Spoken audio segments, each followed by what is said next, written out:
मला तर खूप आवडला पिक्चर. सरप्राइझिंगली खूप खूप छान होता. मस्त पैसा वसूल. माझी मंजुळा खूपच सुंदर.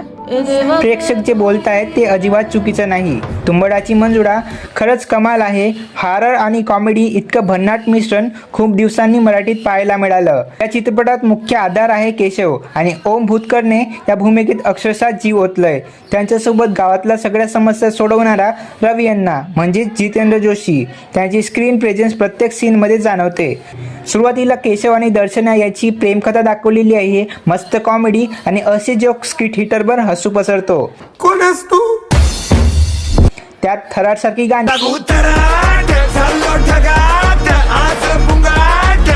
आणि हे देवा मला पावकी रे तर थिएटरमधून बाहेर पडल्यानंतरही डोक्यात घुमत राहतं. हे देवा मला पावकी रे, हे देवा मला पावकी रे. पण खरी कमाल तेव्हा सुरू होते जेव्हा सिनेमा कॉमेडीतून हळूहळू हॉररकडे वळतो आणि एकच प्रश्न सतावत राहतो, तुंबाडची मंजुळा नेमकी आहे तरी कोण. इथून पुढे वातावरण बदलतं.